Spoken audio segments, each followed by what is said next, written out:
नमस्कार. महाराष्ट्रातल्या रिक्षावाल्यांनी आता परमिट करायचं नाही बरं का.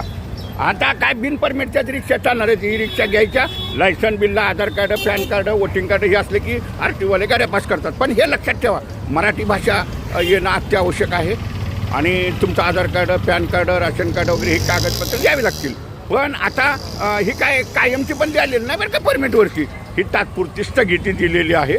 हे प्रकरण उच्च न्यायालयात आहे आणि न्यायालयाची याचिका खारिज करायची आणि त्यासाठी मराठी भाषा बोलणं हे अत्यावश्यकच आहे. कायदाच आहे, ह्याच्यात काही नवीन नाही. हा केंद्र सरकारचा कायदा आहे, महाराष्ट्र शासनाचा कायदा आहे आणि 2014ला ते हे घेतलेलं बी होतं.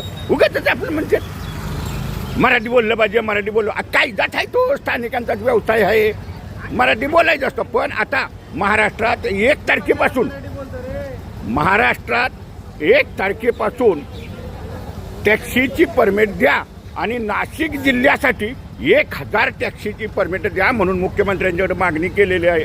कारण बेकायदेशीरपणे वाहनं इथं एवढी चालत असतात, खाजगी वाहनं हे प्रवासी वाहतूक करतात, त्याच्यामुळं धोका निर्माण झालेला आहे. तर नाशिक जिल्ह्यासाठी 1000 टॅक्सीची परमिट द्या. टॅक्सीची परमिट 6 सीटची असतात, फुल कॅबची असतात, 4 सीटची असतात आणि शासन त्यांना भाडं ठरवतं.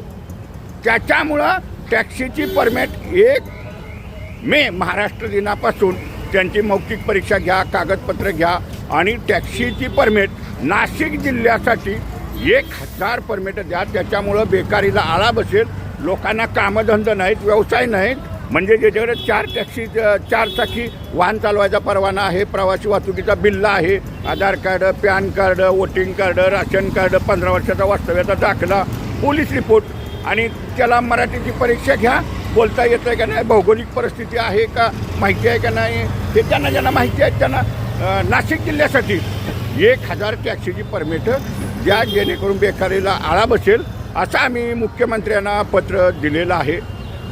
हे मात्र प्रत्येकानं नोंद करून घ्या. हा व्हिडिओ शेअर करा.